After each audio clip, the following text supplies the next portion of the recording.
Now, that's not just anybody talking. That's a direct quote from a decorated U.S. Air Force colonel. This is a guy whose entire job is to know every single aircraft in the sky. And those words, well, they don't sound like someone who knows what he's looking at. They sound like someone who is genuinely alarmed. So what on earth did he see? All right, let's set the scene. It's December 1980. We're in Rendlesham Forest in England, right next to a NATO base that, oh, by the way, was housing nuclear weapons. What happened here over 3 nights is now considered one of the most important military UFO encounters in history. And not because of a single light, but because it was a full-on, sustained intrusion. Yeah, this was no fleeting glimpse. For 3 straight nights, something was basically playing cat and mouse with the U.S. military. Night 1, a security patrol literally stumbles upon a glowing metallic object sitting on the forest floor. The next night, the deputy base commander himself, Colonel Halt, goes out and sees a red orb dripping what he described as molten metal. And on the 3rd night, it came back for a grand finale, putting on this aerial show that just completely defied physics. And this wasn't just a light show. This thing left behind actual physical evidence. We're talking scorch marks on the trees, radiation levels in the soil that were way higher than normal, and 3 indentations in the ground that formed a perfect triangle. But maybe the most telling piece of evidence? When people went to look for the official photos later, they had just vanished from the base archives. And just when you think it can't get any weirder, it does. One of the very first airmen on the scene, Sergeant Jim Peniston, claims he got close enough to actually touch the craft. And the moment he did, he says his mind was flooded with 1s and 0s, binary code. He wrote it all down later, and when it was decoded, it seemed to be a message, pointing to the coordinates of ancient significant sites all over our planet. So you've got multiple, highly trained military witnesses, you've got physical traces, radiation, and a guy getting binary code downloaded into his brain. What was the official explanation for all this? A lighthouse. A distant lighthouse. The gap between what these credible people experienced and the official story they were told is just staggering. And as you're about to see, that gap, it's a huge part of the pattern. Because here's the thing about Rendlesham. It wasn't a one-off. It was more like a blueprint. Once you know what to look for, you start to see the same bizarre characteristics, the same sequence of events, echoing in very specific locations all around the world.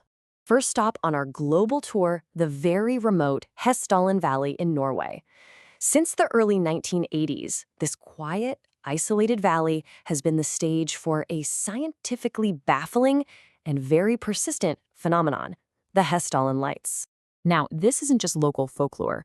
Scientists have set up a permanent research station there, and they've been monitoring these things for decades. And the data they've collected is wild. They've clocked these glowing orbs moving at over 30,000 kilometers an hour, only to stop on a dime. They've even measured gravitational distortions when the lights pass by. And maybe the strangest thing of all, the lights seem to know they're being watched. They often react when people or cameras are pointed at them. Okay, so from a snowy valley in Norway, let's go to the deepest part of the Atlantic Ocean, the Puerto Rico Trench. This spot has become a known hotspot, a sort of entry and exit point for objects that seem to treat the line between our sky and our oceans like it's not even there. What we see here is a totally different and, frankly, impossible capability. There's actual thermal footage from a government aircraft of an object flying through the air and then diving straight into the ocean without even slowing down. The U.S. Navy has tracked these things on sonar, moving underwater faster than any sub we have. Internally, they call them Type X anomalies, and then the data gets sent way up the chain of command and you never ever hear about it again. So you have a forest in England, a valley in Norway, a trench in the Atlantic. Separately, they're just incredible, isolated mysteries. But when you put them side by side, you start to see it. You see the blueprint, a pattern of behavior that repeats with stunning precision all over the globe. Just look at this. It doesn't matter if we're talking about the St. Louis Valley in Colorado, the Yakima Ridge in Washington, or Bonnie Bridge in Scotland, the reports are eerily identical. Witnesses all describe silent hovering followed by instant, impossible acceleration. They see the same shapes, glowing orbs, black triangles, metallic discs, and they feel the same effects. Their car engines suddenly die, their radios fill with static, and sometimes they report this weird feeling of disorientation, even temporary paralysis. And to give you a sense of just how frequent this is, let's take that one small town, Bonnie Bridge, Scotland. This little place is so active they call it the Falkirk Triangle. Why? Because it logs over 300 credible sightings a year. A year. That isn't a fluke, it's practically a schedule. But there's another pattern here, one that's just as consistent and maybe even more disturbing than the sightings themselves, and that's the official reaction. Every single time these phenomena show up in one of these hotspots, the response from the authorities follows the exact same script. Listen to this. This is the order a radar technician at Nellis Air Force Base, we're talking one of the most secure military airspaces on the planet, was given after he tracked an object that literally ran circles around their most advanced fighter jets. Not investigate it, not log it, delete the data, and don't talk about it. That isn't an investigation, that's a cover-up.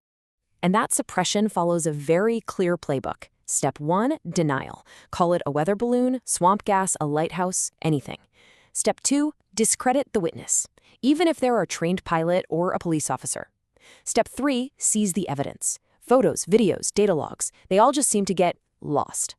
And finally, step 4, if an official investigation somehow gets started, like Brazil's famous Operation Saucer, it gets shut down fast and all the findings are buried deep under classification.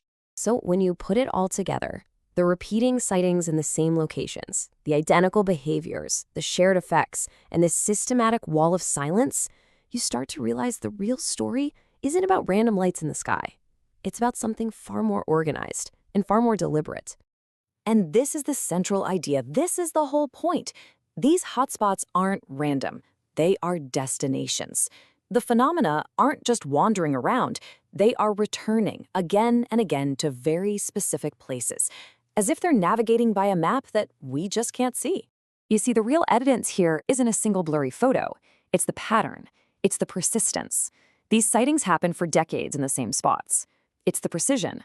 Objects are seen flying the exact same flight paths over and over. It's the predictability.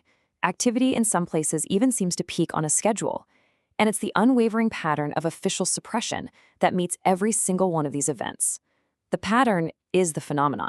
So, after looking at all this data from these hotspots around the world, the question really stops being, are these things real? The pattern of intelligent, persistent activity is just too strong to ignore. The real question, the one that's far more profound, becomes, given this deliberate pattern of return, why? Why do they keep coming back to these exact same places?